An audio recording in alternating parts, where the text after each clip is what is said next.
हर किसी के जीवन में समस्या है, लेकिन सभी को अपनी समस्या का पता नहीं। और ऐसा तभी होता है जब हम निश्चय ही मूर्छा में होते हैं। जब जीवन में मूर्छा हो तो अपनी समस्या का भी पता नहीं होता, अपनी बीमारी का भी पता नहीं होता। और जब अपनी बीमारी का ही पता ना हो तो उसकी चिकित्सा हम कैसे कर सकते हैं? शरीर की बीमारी का पता ना हो तो डॉक्टर के यहां आप जाते हैं, जांच लिख देता है, डॉक्टर को भी पता नहीं चलता बिना जांच करवाए। और जब कोई समस्या उसे दिखती है फिर उसके अनुसार वो दवाइयां चलाता है, और दवाई से मामला नहीं सुलझा तो सर्जरी आदि का ऑप्शन देता है, विकल्प देता है। किसी न किसी भांति शरीर की समस्या को जान लिया जाता है तो शरीर का दुख मिट गया। लेकिन जीवन में जो समस्या है, जो असली दुख का कारण है, वो कहां है, क्यों है, ये पता नहीं चल पाता है। इसलिए जीवन का दुख भी नहीं मिटता। जब प्रश्न का पता हो तो उत्तर खोजा जा सकता है, लेकिन प्रश्न ही पता ना हो तो उत्तर जो भी खोजेंगे गलत ही तो खोजेंगे। बीमारी का पता ना हो तो दवाइयां खोजी जा सकती है, लेकिन बीमारी का पता ना हो तो आप देखेंगे कई बार डॉक्टर आपको 5-7 दवाइयां लिख देता है एक ही बीमारी के लिए। तो आपको क्या लगता है कि एक बीमारी के लिए 5 दवा चाहिए? एक ही चाहिए, पर उसे पता नहीं है कि कौन सा चाहिए। वो 5 लिख दिया, काम एक करेगा, 4 नुकसान करता है, अंदाज से कर देता है। वो किसी भी बीमारी के लिए एक दवा पर्याप्त है, लेकिन जब पता ना हो कि बीमारी क्या है तो 5-7 दवाइयां आपको दी जाती है। जब अपने मन की बीमारी का पता ना हो तो हम इलाज कैसे करेंगे? जब अपनी ही समस्या का पता ना हो तो हम उसका समाधान कैसे करेंगे? अपने मन के प्रश्न का पता ना हो तो उसका उत्तर कैसे खोजेंगे? ऐसा नहीं कि जीवन में दुख नहीं है, दुख हर किसी के जीवन में है। सभी लोग सुखी तो नहीं हैं, लेकिन अधिकांश को अपना दुख क्यों है ये पता नहीं। सदगुरु कबीर तो कहते हैं, जाको सदगुरु ना मिला व्याकुल दहु दिश धाय, आंख न सूझे बाबरा घर जरे घोर बुता है। जब सदगुरु नहीं मिले, सच्चे गुरु नहीं मिले तो आदमी 10 दिशाओं में भटकता है। गुरु नहीं मिले तो जहां तहां आदमी भटकेगा समाधान के लिए। घर में कोई समस्या हुई तो आदमी को लगता है कहीं भगवान कुपित तो नहीं हो गए। घर में कोई समस्या हुई तो लगता है कोई अनिष्ट तो नहीं हो गया, शनि टेढ़ा तो नहीं हो गया, कोई ग्रह तो हमारे ऊपर नहीं आ गया। अब परिवार में किसी के विवाद हो गया, कोई समस्या आ गई और कहीं गलती से पहुंच गए पंडित जी के पास, तो पंडित जी प्रश्न भी उल्टा बता देते हैं और उत्तर फिर उल्टा होता ही होता है। वे कह देते हैं कि तुम्हारे ऊपर कोई ग्रह टेढ़ा हो गया है। अब आदमी सोचता है ग्रह ही टेढ़ा हो गया तो सीधा तो करवाना पड़ेगा। ग्रह सीधा नहीं होगा तो जीवन में सुख नहीं आएगा। तो आप पूछते हैं पंडित जी से ग्रह सीधा कैसे होगा? वे कहते हैं कुछ कथा करवानी पड़ेगी, पूजा करवानी पड़ेगी, जाप करवानी पड़ेगी, दुनिया भर के षड्यंत्र बता देते। फिर वे कहते हैं इतना सब करने के बाद एक बढ़िया सा अंगूठी तुमको पहनना पड़ेगा। कोई धातु बता दिए, नीलम पन्ना पोखर आजादी, कि इसमें से कोई जो तुम्हें सूट करे तुम पहन लेना, ग्रह सीधा हो जाएगा। अब वो आदमी सोचता है कि इतना उपाय अगर हम कर लें तो वास्तव में ग्रह सीधा हो जाएगा, और वो आदमी करता भी है, लेकिन वो विवेक नहीं करता है कि पृथ्वी से लाखों किलोमीटर दूर शनि ग्रह पृथ्वी से कई गुना बड़ा है। अगर वो टेढ़ा हो जाएगा तो पूरी पृथ्वी नष्ट हो जाएगी। एक ही आदमी पर टेढ़ा हुआ। और मान लो वो टेढ़ा हो भी गया तो एक छोटी सी अंगूठी से सीधा भी हो जाएगा। ये कौन सा ताकत है अंगूठी में? लेकिन आदमी को समझाया कि तुम्हारे जीवन में कोई ग्रह है, ठीक हो जाए। प्रश्न वो नहीं है, समस्या वह नहीं है। अगर आपके जीवन में विवाद है तो शनि ग्रह टेढ़ा थोड़े हुआ है। अब सूर्योदय होता है तो किसी एक आदमी को धूप लगती है कि सबको लगती? अगर अभी आप धूप में निकल जाएं सभी लोग तो कोई कहेगा कि नहीं अकेले मुझे ही लग रहा है, बाकी किसी को नहीं लग रहा, तो अकेले के लिए छाता लाओ। अगर सूर्योदय है तो सभी को धूप लगेगी। अगर ग्रह टेढ़ा हो जाए तो सब पर टेढ़ा होगा। चांद की रोशनी भी आती है तो सब पर आती है। ये कौन सा गणित है कि शनि ग्रह टेढ़ा होगा करोड़ों किलोमीटर दूर और किसी एक दो छांट करके किसी एक दो व्यक्ति पर टेढ़ा होगा? और आदमी के पास समाधान भी ऐसा है कि बस अपने उंगली में एक छोटा सा अंगूठी पहन लो, सीधा भी हो जाएगा। तो कुछ ऐसा अंगूठी निकालना चाहिए कि सूरज कभी यहां से हटे ही नहीं, 24 घंटे सूर्योदय बना रहे, बादल भी न ढक सके, 15 दिन की अंधियारी रात भी ना हो, सदैव चंद्रमा उदय मान रहे। लेकिन वही बात जो मैंने कहा कि बहुत लोगों को अपने प्रश्न का ही पता नहीं होता कि हमारे जीवन में प्रश्न क्या है जिसका हमें उत्तर खोजना है। हमारे जीवन में दुख क्या है उसे पता ही नहीं होता। हमारे जीवन में समस्या क्या है उसको पता ही नहीं होता। इसलिए घर जरे घूर बुताए, आग लग गई घर में, किसी की झोपड़ी में आग लग गई घर में, और चौराहे में पड़े कचड़े का जो ढेर है उसमें जाके पानी डाल रहा है। किसी ने कहा भैया तो यहां पानी क्यों डाल रहा? वो आदमी कहता है मेरे घर में आग लगी है। तो आदमी कहता है पागल तो नहीं हो गया, घर में आग लगी है, घर में पानी डालो, ये चौराहे के कचड़े में क्यों डाल रहे हो? यही हम कर रहे हैं। हमारे मन में समस्या है, हमारे मन में प्रश्न है, हमारे मन में दुख है, और हम समाधान बाहर तीर्थों में खोज रहे हैं। बाहर हम जा जा के प्रयास कर रहे हैं।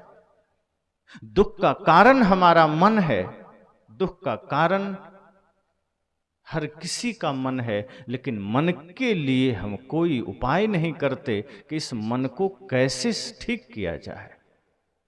किसी ने कहा अंगूठी पहन लो ठीक हो जाएगा, किसी ने बता दिया आपका घर का पर्दा ठीक नहीं। पहले निर्मल दरबार आता था तो जब कोई आदमी जाता था कि हमारे जीवन में समस्या है तो पूछते थे घर का पर्दा किस कलर का है, तो लाल है तो बदल दो, पीला कर दो, सब ठीक हो जाएगा। अब आदमी भी इतना पागल कि तुरंत सारे पर्दे फेंक देता था और पीला कर लेता था। समझ में नहीं आता पीला करने से ठीक कैसे हो जाएगा। कोई कहता था पैसा नहीं बचता है जेब में, तो जब तुम कोई चीज खरीदते हो तो पैसा किस हाथ से देते हो? तो दाएं से देते हैं, अब बाएं से देना शुरू कर दो, ठीक हो जाए। ये बचकानी हरकतों से आदमी का समाधान होता था। समोसा खाते हो तो कितने खाते हो? 2 खाते हैं, कल से 3 खाओ, ये समाधान मिलता था और आदमी भीड़ भी लगा देता था। यही आपको भी कई बार समाधान दिया जाता है कि आपका घर का वास्तु अच्छा नहीं है, पर्दे बदल डालो, दरवाजे बदल डालो। आपके जीवन में दुख है, परिवार में दुख है, आप पूछने गए कि हमारे जीवन के दुख कैसे मिटेंगे, आपको बताया गया कि जो तुम्हारा दरवाजा है पश्चिम दिशा की ओर चेंज कर दो, पूरब की ओर कर दो। आपने सोचा हो सकता है भाई दरवाजे का दोष हो, दरवाजे की कोई गलती हो, बदल दिया दरवाजा आपने, अब भी दुख नहीं मिटा, अब भी पीड़ा है, अब भी कष्ट है, अब भी विवाद है घर में। अब पुनः आप पहुंच गए कि पंडित जी अब भी समाधान नहीं हुआ। कहा पर्दे बदल दिए थे, दरवाजे बदल दिए, अब क्या बदलें?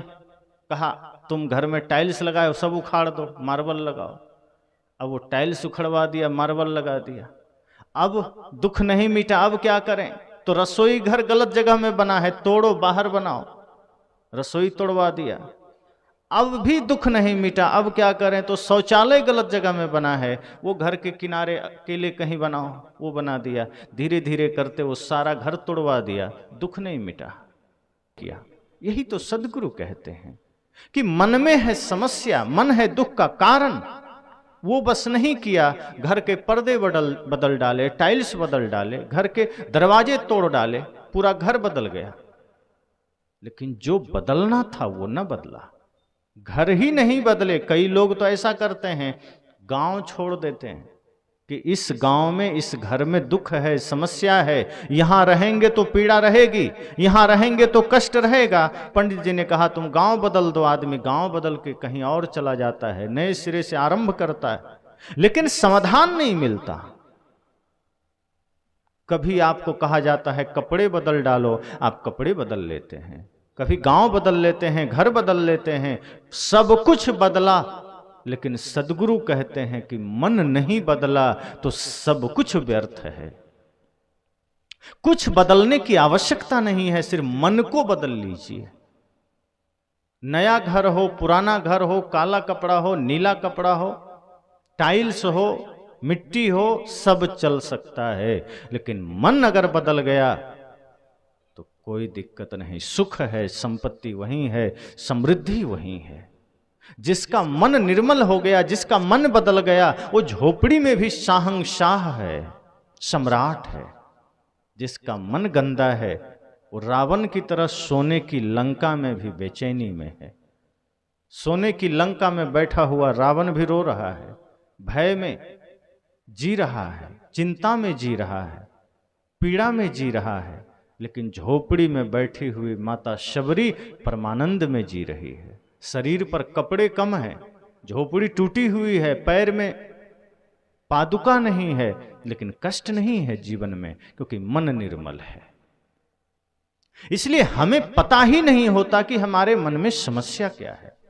इसलिए हम बाहर पानी डाल रहे हैं, आग घर में लगी है, पानी कहीं बाहर डाल रहे हैं, और जब तक बाहर पानी डालते रहेंगे समाधान नहीं हो सकता। सदगुरु हमें इशारा करते हैं कि मन है दुख का कारण। मन एव मनुष्याणाम कारणम बंध मोक्षयो। ऋषियों ने भी कहा कि मन का खेल ऐसा है कि मनुष्य के जीवन में मन ही बंधन और मुक्ति का कारण है। अगर आपके जीवन में कोई बाधक है तो आपका मन बाधक है, आपका पड़ोसी बाधक नहीं है, आपका परिवार बाधक नहीं है। कई बार आदमी कहता है क्या करें, भक्ति करना तो चाहते हैं, लेकिन परिवार है, माता पिता हैं, पुत्र है, मित्र हैं, इसके वजह से नहीं कर पाते हैं। सच तो यह है कि भक्ति के मार्ग में आपका मन सबसे बड़ा बाधक है, परिवार बाधक नहीं है। जिस दिन मन में यह ख्याल जागृत हो जाएगा कि यह जीवन भक्ति के लिए मिला है, आपको कोई नहीं रोक सकता। जब सिद्धार्थ के मन में यह ख्याल जागृत हो गया कि दुनिया में सिर्फ सपना के समान जीवन जी करके हम सिर्फ नरक जा सकते हैं, दुनिया में सिर्फ दुख पा सकते हैं, संसार में सिर्फ पीड़ा पा सकते हैं, सत्य तो कुछ और ही है, तो सब कुछ छोड़ दिया जाता है। वो फिर ये नहीं कहते कभी बेटा 2 साल का है, पत्नी अभी जवान है, माता पिता बुजुर्ग हो गए हैं, राज्य को देखने वाला कोई नहीं है। सिद्धार्थ ने कोई बहाना नहीं बनाया। उन्होंने कहा ये तो जन्म जन्म में मिलते रहे हैं, इस जन्म में ये मेरे माता पिता हैं, पिछले में कोई और रहे होंगे, उससे पहले कोई और रहे होंगे, उससे पहले कोई और रहे होंगे। माता पिता तो बदलते रहते हैं। ये मोक्ष की भूमिका नर शरीर मिला है, और यदि इस जन्म में भी हम इन्हीं माया मोह में फंसे रहे तो मोक्ष का काम कब करेंगे। ये रिश्ते नाते, ये माया मोह हमें सिर्फ फंसाने का काम करते हैं। कभी वो धन के रूप में आपके पैरों में बेड़ियां डालते हैं, कभी वो पद के रूप में बेड़ियां डालते हैं, कभी वो प्रतिष्ठा के रूप में बेड़ियां डालते हैं, कभी माता पिता गुरु के रूप में। लेकिन जिस दिन हम समझ जाते हैं कि ये सब माया का ही छल है जो किसी न किसी रूप में हमें रोकना चाहती है, तो आप फिर उन बेड़ियों को तोड़कर आगे बढ़ जाते हैं। फिर आपको कोई रोक नहीं सकता। संसार तो रोकेगा आपको, माया तो रोकेगी, उसका काम है आपको रोकना।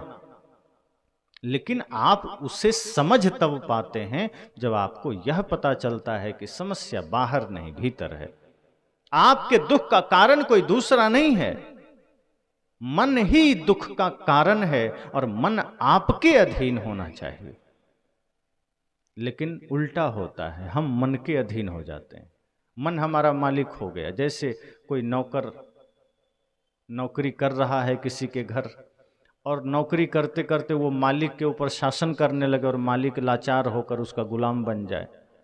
तो मालिक का सब कुछ है, खेत है, जमीन है, संपत्ति है, गाड़ी है, लेकिन अगर मालिक लाचार हो गया तो नौकर ही सब कुछ संचालित करने लगता है। यही हाल मन का है। आप हैं मालिक, आप जीव हैं, आत्मा है, आप स्वामी हैं, लेकिन मन के अधीन होकर के, मन के गुलाम होकर के आप लाचार हो गए। और अब मन आदेश कर रहा है सत्संग में नहीं जाना है, मन आदेश कर रहा है भजन नहीं करना है, मन आदेश कर रहा है दान धर्म नहीं करना है, गुरु की शरण में नहीं जाना है। तो मन क्या कहता है कि नौटंकी देखना है, गाने सुनना है, नशा करना है, दुर्व्यसन करना है, राग रंग में जाना है, प्रपंच में जाना है। मन आपको गलत रास्ते में ले जाना चाहता है। और जहां कुछ लगे कि आपका मन कहीं आपको गलत रास्ते में ले जा रहा है, छल कपट के रास्ते पर ले जा रहा है, नशा दुर्व्यसन के रास्ते पर ले जा रहा है, समझ जाइए कि मन आपका मालिक बन चुका है, आप मन के गुलाम हो गए। इसलिए सदगुरु कबीर कहते हैं, अपने दुख को समझिए और आपका दुख किसी दूसरे के वजह से नहीं है। आपके जीवन में बंधन किसी दूसरे ने नहीं डाला है, आपके मन के कारण सारी समस्याएं हैं, सारे दुख आपके मन के वजह से है, सारे विवाद का जड़ आपका मन है, सारे समस्याओं का कारण हमारा मन है। और जब सारे समस्याओं का कारण स्वयं मन ही है, तो मन को ही साधना जरूरी है, मन को ही निर्मल करना जरूरी है। हम बाहर व्यर्थ क्यों भटक रहे हैं? बाहर सारे प्रयास व्यर्थ हैं। जैसे पेड़ के जड़ में आप पानी डालते हैं तो पूरा पत्ता डाल सब हरे भरे हो जाते हैं। अब आप सोचें कि नहीं, पत्ते को हरा करना है तो पत्ते पर पानी डालेंगे, तना को स्वस्थ रखना है तो तना पर पानी डालेंगे। अब सब तरफ पानी डालें और जड़ में ना डालें तो क्या होगा? पेड़ सूख जाएगा। वहां बाहरी गणित काम नहीं करेगा कि पत्ती को हरा करने के लिए पत्ती पर पानी डालना है। ये आंख गलत दृश्य ना देखे इसलिए आंख में पट्टी बांध लिया, कान गलत शब्द न सुने इसके लिए कान में रुई ठूंस लिया, पैर गलत मार्ग में ना जाए इसके लिए पैर में बेड़ियां बंधवा लिया, हाथ गलत काम ना करे इसके लिए हाथ बांध लिया। तो क्या लगता है कि आपसे गलती नहीं होगी? ये गलती आंख थोड़े करती है, ये गलती नाक भी नहीं करता, ये गलती कान नहीं करते, ये गलती पैर हाथ नहीं करते, ये गलती मन करता है और मन ही करवाता है। इसलिए आंख खुली हो कोई दिक्कत नहीं, कान खुले हो कोई दिक्कत नहीं, हाथ पांव खुले हो कोई दिक्कत नहीं, लेकिन मन वश में होना चाहिए। और जिसने मन को वश में कर लिया उसकी आंखें तो खुली रहेगी पर वो गलत नहीं देखेगा। मन वश में हो गया, कान तो खुले रहेंगे पर वो गलत शब्द नहीं सुनेगा। अब किसी को लग सकता है कि बाजार में हम चलें, कहीं गलत दृश्य है तो आंख कैसे नहीं देखेगी? जरूर देखेगी। कहीं गलत शब्द सुनाई देगा तो कान कैसे नहीं सुनेगा? सुनेगा। पर ध्यान दीजिए, अगर मन वश में हो तो आपकी आंखें हजार दृश्य को देखेगी पर कैच उसे ही करेगी, पकड़ के उसे ही रखेगी जो उपयोगी है, जो जरूरी है, कचड़े को नहीं लाएगी।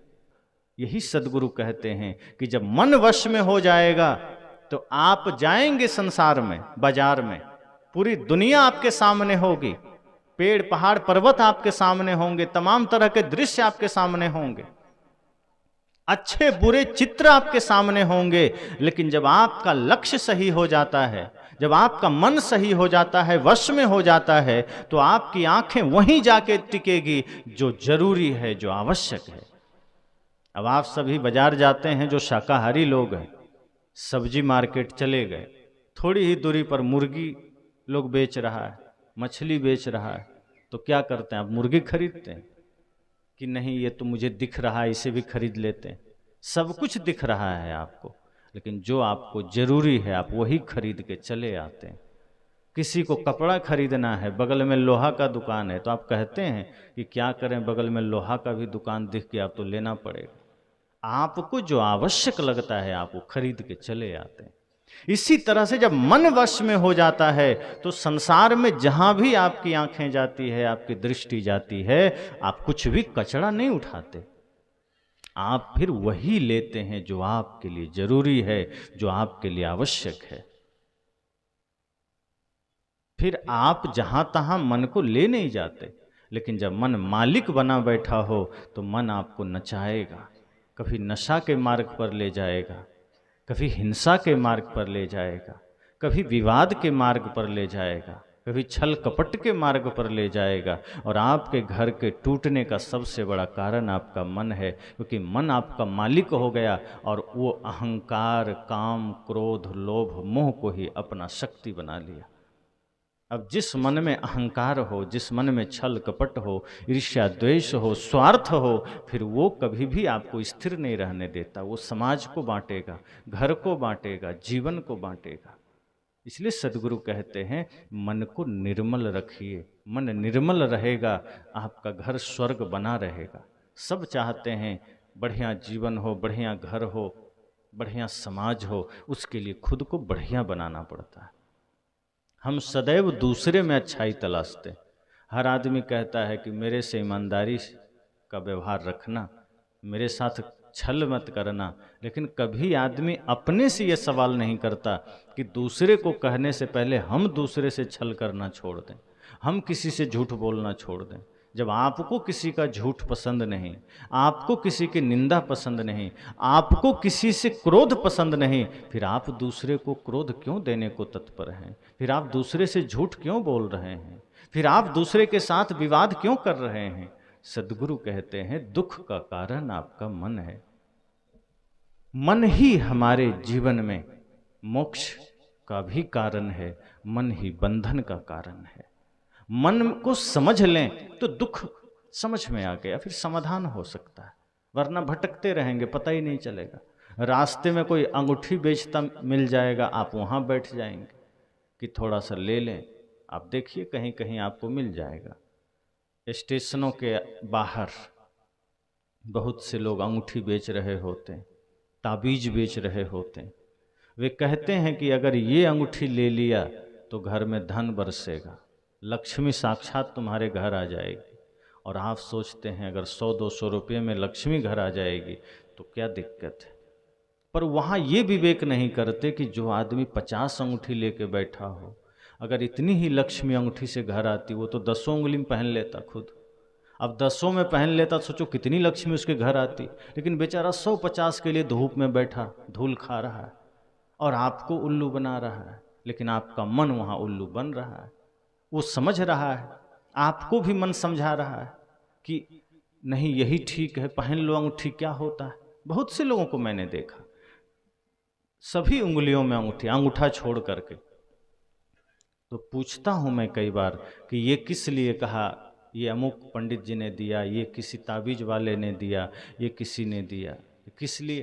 तो किसी ने कहा धन की वृद्धि हो जाएगी, किसी ने कहा रोग नहीं आएगा, किसी ने कहा धन बना रहेगा, किसी ने कहा कोई काल कष्ट तुम्हारे जीवन में नहीं आएगा। तो जब पूछता हूँ कि इतने सारे अंगूठी पहनने के बाद जीवन में आज तक कोई कष्ट आया? का कष्ट तो बना रहता है, तो पहनने से क्या फायदा? अगर दुख मिट जाए अंगूठी से, दुख मिट जाए ताबीज से, तो फिर ये ज्ञान, ध्यान, स्वास्थ्य, चिकित्सालय किस लिए? फिर तो सरकार को अंगूठी बांट देना चाहिए सभी लोगों में। जैसे 5 किलो अनाज बांटती है सरकार, तो अंगूठी बांट दे एक बार कि सब पहन लो भाई, किसी के ऊपर ग्रह नहीं आएगा। कई लोग आपको कछुआ बांटते मिल जाएंगे, कछुआ का, चांदी का कछुआ, इसको घर में रखिए धन बरसेगा। और आप देखिए कि गरीब लोग के घर आपको कछुआ नहीं मिलेगा जल्दी, अमीरों के घर में मिलेगा। उनके पास पहले से अमीरी है, वो और खरीद रहे हैं, तो अमीरी तो है ही। कोई गरीब को देकर देखिए, अगर धन बरस जाए तो फिर सबको हो जाए। सरकार को एक बार सोचना चाहिए कि जितने गरीब लोग हैं, इतना मेहनत के बाद गरीबी नहीं मिटी, तो एक बार बढ़िया बजट बना लें और एक एक अंगूठी और एक एक कछुआ सबको बांट दें अन्न के जगह, सब समाधान एक ही बार हो जाएगा। लेकिन सरकार को भी पता है कि ये छल के सिवा कुछ नहीं। अगर ये अंगूठियों से राष्ट्र बदल जाता, आदमी का जीवन बदल जाता, तो इतने सारे तांडव न करना पड़ता, इतना सारा छल न करना पड़ता।